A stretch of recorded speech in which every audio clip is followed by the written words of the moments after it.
people really have power. And I say that because she's not the only one, right? You see this article from ABC7 that also the San Francisco mayor, London Breed, attended French Laundry birthday dinner one day after Governor Gavin Newsom. London Breed's press office has confirmed the San Francisco mayor attended a birthday dinner at a swanky Yountville restaurant, French Laundry. Why are they all going to French Laundry? That's what I want to know. Why are all of the people going there? Not going to start some conspiracies, but I might think I know something. On November 7th, while taking a few days off of the election, she attended a small family birthday dinner for a friend at an open-air table at the French Laundry. There were 8 people in total, including herself. Press director Andy Lynch told ABC7 News after the San Francisco Chronicle broke the news. The dinner took place in the partially enclosed room. Don't you listen? Partially enclosed. Almost honest election, right? It isn't voter fraud, it's a voter irregularity. It's like, what is almost? I mean, yeah, Elliot Page is almost a man.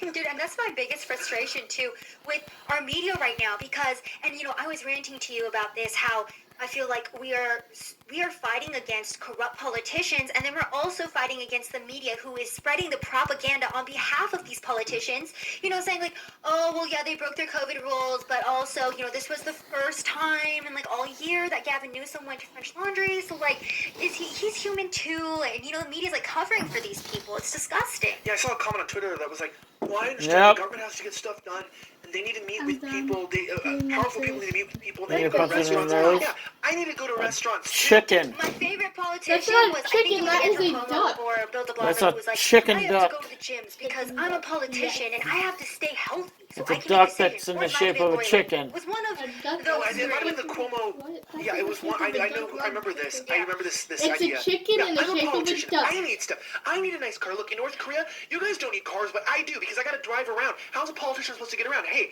you know what I'll tell you? It does what's kind of gonna look get like around you, too. don't it? I'm not going to say that because I can get deleted for what I was about to say, and I don't want to get deleted today. We'll get deleted later. That's right, you guys. We're going to talk more about these irregularities and these things that are happening. We brought on today a guest. His name is Patrick Howley. He is a journalist with the National File. He's an expert on voter irregularity, and he's part of the question and answer of really, truly, are we past the tipping point? Is there a future for America? When you see that we have no biology anymore, we have no science to back ourselves up. We make rules and laws based on how they give privilege to the politicians, even though they negatively affect people and aren't based in reality or in scientific evidence. And then we use these same people to tell us, yes, you should also just trust me in my opinion on the election, because look at how well I've been governing. And it's like, no, you haven't. And no, you're not living in the real world. And something needs to happen. Anyway, I want to welcome onto the show right now, I believe he just called in, Patrick Howley. Thank you so much for coming on Slightly Offensive. Hey, so Patrick, let's talk about this, right? I mean, this episode is about the fact that America might be past the point of no return, meaning, can we even respect our institutions? Can we trust in the integrity of the republic? I know that you were a strong supporter early on saying you think that Trump was going to win the election. And my question for you is, do you still hold that position?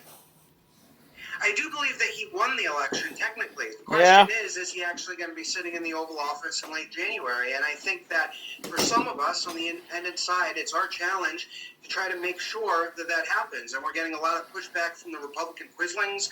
I include the so-called campaign manager, Bill Stepien, and the guys who work for him underneath him. But fortunately, Rudy Giuliani, who is going to be at this hearing today in Michigan, he's on his rock tour. He rocked Pennsylvania, he rocked Arizona, now Rudy's rocking Michigan.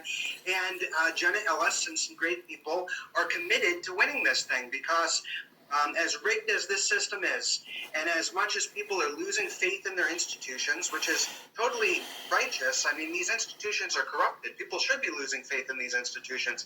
But I still do believe that the republic is going to be maintained.